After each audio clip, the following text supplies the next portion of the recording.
நம் வரலாறு மிகவும் தவறானது என்றால் நம்புவீர்களா? இதுதான் உண்மை என்றில்லை. நம் வரலாற்றில் பல்வேறு நிகழ்வுகள் திரிக்கப்பட்டுள்ளன. நாம் படிப்பவை அனைத்தும் அப்படியே நடந்தவை என்று நம்பினால் நீங்கள் அவ்வளவு நல்லவரா என்றுதான் கேட்க வேண்டும். ராமர், புத்தரிலிருந்து பிரபாகரன், வீரப்பன் வரை புகழ்பெற்ற அனைவரது வரலாறும் ஏதோ ஒரு வகையில் பல்வேறு கற்பனைகளை கலந்து கூறப்பட்ட கதையாக இருக்கலாம். ஏனென்றால் வரலாறு எப்போதும் எந்த காலத்திலும் தெரியக்கூடியதே. சரி, எல்லோராவில் உள்ள குடைவரை கோயில்கள் அப்போதைய மக்களால் கட்டப்பட்டது என்று நீங்கள் நம்பிக்கொண்டிருந்தால் இந்த வீடியோவை முழுமையாக பாருங்கள். மன்னர் தொழில்நுட்பமா, ஏலியன் தொழில்நுட்பமா என்று உங்களுக்கே ஒரு சந்தேகம் மனதில் எழும். வாருங்கள், அதை பற்றி முழுவதும் பார்க்கலாம். Welcome to இன்ஃபோவேல்ட்.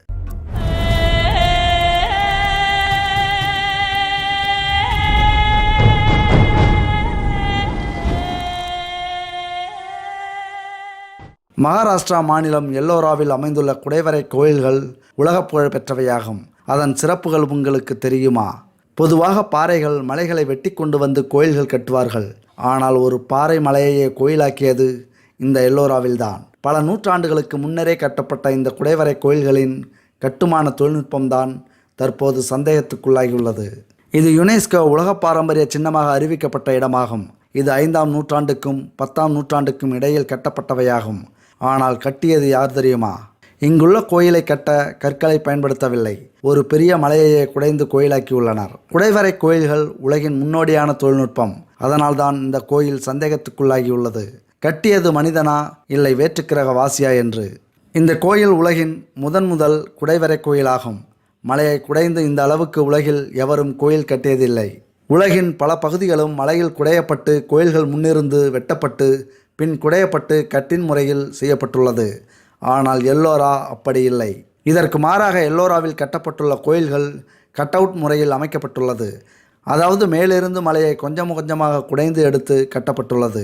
இந்த தூண் வழக்கமாக கட்டப்படும் முறைகளில் ஒரு பக்கத்திலிருந்து வெட்டப்படும். ஆனால் எல்லோராவில் உள்ள இந்த தூண் மேலிருந்து கீழாக கட்டப்பட்டுள்ளது. கிட்டத்தட்ட 100 அடி உயரம் கொண்டது இந்த தூண் தெரியுமா?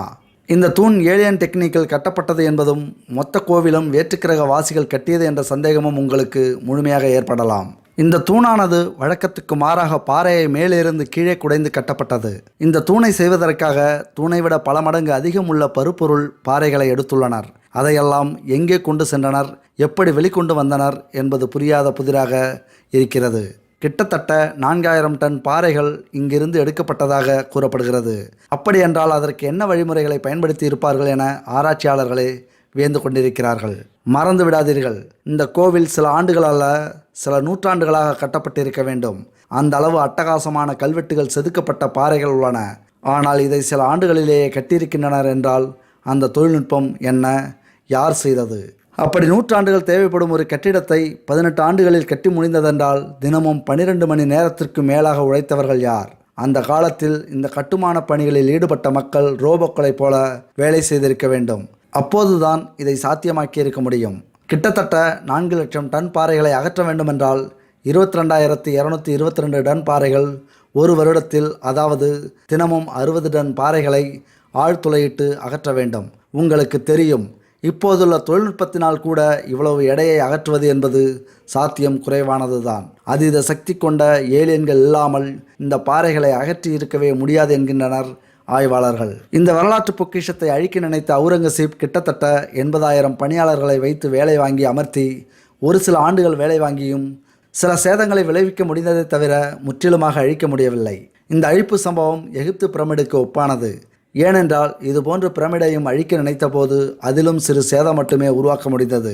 பிரமிடும் ஏலியன்கள் கட்டியது என்று ஒரு கருத்து நிலவுகிறது. ஒருவேளை இந்த கோவிலை மனிதர்கள் செய்திருந்தால் இதைவிட பெரிய அழகிய கலைவண்ணங்களுடன் சிறப்பான கோயில்களை கட்டியிருக்க முடியும். ஆனால் உலகிலேயே முதலும் கடைசியுமாக கட்டப்பட்ட இவ்வகை குடைவரை கோயில் இது மட்டும்தான். அப்போ கண்டிப்பாக ஏதோ மர்மங்கள் ஒளிந்திருக்கிறது என்றுதானே அர்த்தம். இதேபோல் ஏலியன்களால் கட்டப்பட்ட அடுத்த கோவில் நம் தமிழ்நாட்டில் உள்ள தஞ்சை பெரிய கோவில். வார்ம் ஹோல்ஸ், டைம் டிராவல் எனும் காலப்பயணம் சாத்தியமா என்ற கேள்விக்கு இதுதான் பதிலாக வரும். ஆம், வார்ம் ஹோல்ஸ் எனப்படும் ஊடுருவல் துளை உள்ளிட்ட பல ரகசியங்கள் நமது தஞ்சாவூர் கோவிலில் இருக்கிறதாம்.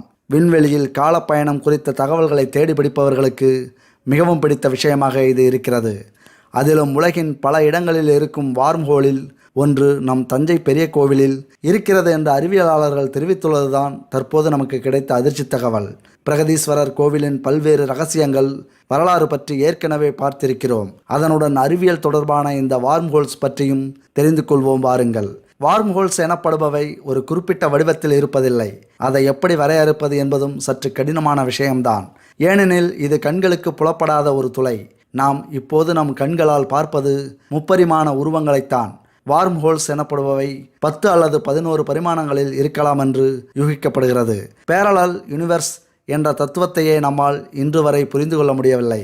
இது 10 பரிமாணங்கள் கொண்டது என்றால் கண்ணுக்கு பார்க்க முடியாததுதான். சரி, இப்படிப்பட்ட வார்ம்ஹோல்ஸ் தற்போது எங்கே இருக்கிறது தெரியுமா? நம் தஞ்சாவூர் பெரிய கோவிலில்தான். இது நாம் சொல்லல, சில அறிவியல் ஆராய்ச்சியாளர்கள் சொல்லியிருக்கிறார்கள். ஏராளமான ரகசியங்களும் விசித்திரங்களும் தஞ்சை பெரிய கோவிலில் மறைந்திருக்கிறது. அயல் நாடுகளுடன் அந்த காலத்திலேயே வாணிபம், மாபெரும் கட்டிடக்கலை நுணுக்கங்கள், அறிவியல் சார்ந்து கட்டப்பட்ட மகா அதிசயம் இந்த கோவில். இதை காட்டிலும் மிகப்பெரிய ஒரு அறிவியல் சார்ந்த கண்டுபிடிப்பு தற்சமயம் அறிவியலாளர்களால் ஆராய்ச்சி செய்யப்பட்டு இருக்கிறது. வார்ம்ஹோல்ஸ். இது அந்த பெரிய கோவிலில் இருக்கிறது என்று சொல்கிறார்கள். தஞ்சை பெரிய கோவிலுக்குள் வார்ம்ஹோல்ஸா? பார்க்கலாம். இதற்கு முன்னால் தஞ்சை பெரிய கோவிலின் ரகசியங்கள் பற்றி பார்க்கும்போது பலத்த வரவேற்பு கொடுத்தீர்கள். அதோடு தஞ்சை பெரிய கோவிலில் எல்லா தகவல்களும் முடிந்ததாகத்தான் நாமும் நம்பிக்கொண்டிருந்தோம். ஆனால் இன்னும் தேட தேட கிடைத்து கொண்டே இருக்கிறது அந்த கோவிலில் உள்ள மர்மங்களும் ரகசியங்களும். அந்த விஷயங்கள் நம்மை அண்டத்தின் மறு உலகை பற்றி சிந்திக்க தூண்டுகிறது. ஆம், வார்ம்ஹோல்ஸ் மூலம் வேற்று உலகங்களுக்கு பயணிக்க முடியுமாம். அந்த வார்ம்ஹோல்ஸ் பெரிய கோவிலின் ஒரு பகுதியில் இருப்பதற்கான சாத்தியக்கூறுகள் இருப்பதாக தெரிவிக்கின்றனர் அறிவியலாளர்கள். இந்த கோயில் கட்டப்பட்டு கிட்டத்தட்ட 1020 வருடங்கள் ஆன பிறகும் சில மர்மங்கள் இன்றும் விளங்காமல் இருக்கிறது என்றால் பாருங்கள். அவற்றில் ஒன்று இந்த முன்வாசல் வழி மர்மம். இந்த கோயிலை கட்டிய சோழ மன்னர்கள் அவர்களின் சந்ததிகள் யாருமே இந்த கோவிலுக்கு முன்வாசல் வழியாக செல்வதில்லையாம். இது சில வரலாற்று ஆய்வாளர்களும் உறுதி செய்த தகவல்தான். அதற்கான காரணம் இன்றும் தெரியவில்லை.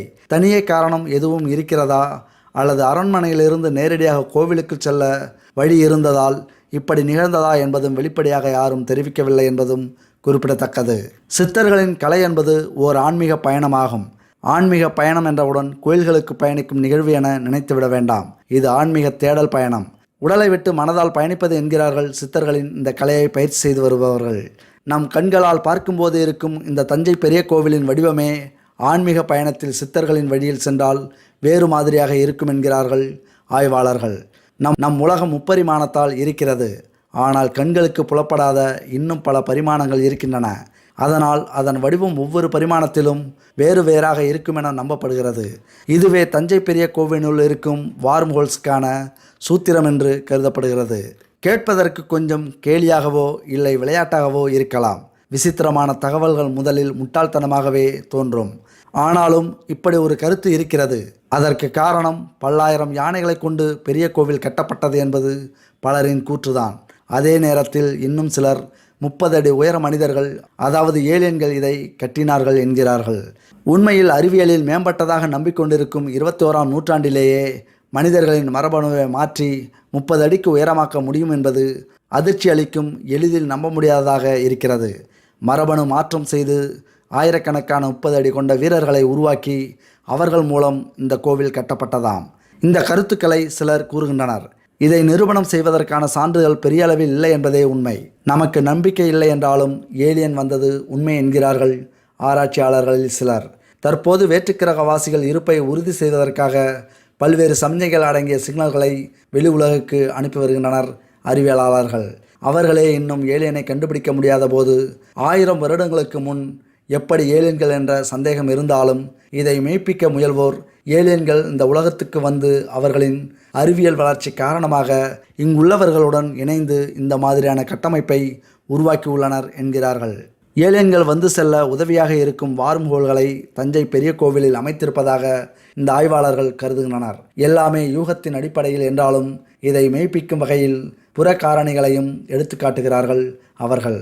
வேற்று கிரகங்களிலிருந்து பூமிக்கு வந்து செல்ல ஒரு ஊடுருவு பாதையாக அமைக்கப்பட்டதே இந்த பெரிய கோவில் என்றும் அதை சாதாரண மனிதர்கள் கட்டவில்லை என்றும் கூறி அதிர வைக்கிறார்கள் இந்த ஆய்வாளர்களில் சிலர்.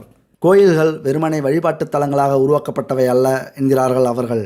அந்த காலத்தில் மன்னர்கள் கருவூலங்களை பாதுகாக்க கோயில்களை உருவாக்கி அதற்குள் யாரும் செல்ல முடியாத இரகசிய பாதைகள் உருவாக்கி நம்பிக்கை உடையவர்களுக்கு மட்டும் தெரிந்த வகையில் வைத்துள்ளனர். இதற்கு மேல் கோயில்களை கட்டி வெளிமக்கள் செல்லா வண்ணம் தடுத்திருக்கிறார்கள். உண்மையில் கோயில்கள் கடவுள் வழிபாட்டுக்காக மட்டுமல்ல, கருவூலங்களை பாதுகாக்கவும் தான் என்கிறார்கள். சில மன்னர்கள் தங்களின் கருவூலங்களை கடவுள் காப்பார் என்பதற்காக கோயில்களை அமைத்ததாகவும் நம்புகின்றனராம். இப்போதும் கூட பெரும்பான்மையான கடைகளில் கல்லாப்பெட்டிக்கு மேல் அல்லது அருகில் கடவுளின் புகைப்படம் இருக்கும் என்பதை பார்க்கலாம். இது அப்படியான ஒரு பழக்கத்தை தொடர்ந்து வந்ததாகவே நம்பப்படுகிறது. இதை மெய்யாக்கும் வகையில் திருவனந்தபுரம் பத்மநாப சுவாமி கோவிலின் கருவறையில் இருந்த பொக்கிஷங்கள் குறித்த தகவல்கள் வெளியானது. இதுபோல தஞ்சை பெரிய கோவிலிலும் பொக்கிஷங்கள் இருக்கலாம் என்று நம்பப்படுகிறது. இங்கு இருக்கும் பொக்கிஷங்களை எடுத்தால் உலகம் அழியும், கெட்டது நடக்கும் என்று மக்களை நம்ப வைத்திருக்கலாம் என கூறுகிறார்கள் அறிவியலாளர்கள். சோழர்கள் தங்கள் ஆட்சி காலத்தில் உலகின் எத்தனை சாம்ராஜ்யங்களை பணிய வைத்து அவர்கள் மூலமாக வருமானம் பெற்றனர் என்பது வரலாறு மூலம் தெரிய முடிகிறது. அப்படியென்றால் இத்தனை சொத்துக்களும் எங்கே என்ற கேள்வியும் எழுகிறதல்லவா? அந்த பொக்கிஷங்கள் அனைத்தும் தஞ்சை பெரிய கோவிலுக்குள்ளேயே இருப்பதாக கூறுகிறார்கள். இப்படி இந்தியாவில் இருக்கும் எத்தனை கோவில்களையும் கணக்கிட்டால் பொக்கிஷங்களை அப்பப்பா தலை சுற்றுகிறதல்லவா? எவ்வளவு பொக்கிஷங்கள் அதில் மறைந்திருக்கும். தஞ்சாவூருக்கு சுற்றுலா செல்பவர்கள் நிச்சயம் தெரிந்து வைத்திருப்பார்கள் தலையாட்டி பொம்மையை. இந்த பொம்மை எப்படி ஆட்டிவிட்டாலும் மீண்டும் பழைய இடத்துக்கே வந்துவிடும். அப்படி ஒரு அறிவியல் அந்த பொம்மையில் இருக்கிறது. கீழே அரைவட்ட வடிவில் கோள வடிவ அடித்தளத்தை கொண்டிருக்கும். அதுதான் எந்த நிலையில் விட்டாலும் மீண்டும் பழைய நிலைக்கே திரும்பும் தொழில்நுட்பம். இப்போது தஞ்சை பெரிய கோவிலின் வடிவத்தை பாருங்கள். மேலே தஞ்சாவூர் தலையாட்டி பொம்மையைப் போலவே நீளமான உருவம், கீழே மண்ணில் புதைந்திருக்கும் பகுதி. நீங்கள் மண்ணில் புதைந்திருக்கும் பகுதியின் அடித்தளத்தின் தொழில்நுட்பத்தை பார்த்தால் உங்களுக்கு புரியும். அது இரகசியமானது.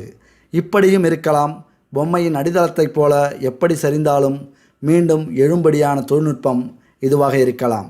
நிலநடுக்கம் உள்ளிட்ட எந்த இயற்கை சீற்றங்களாலும் பாதிக்கப்படாது இது.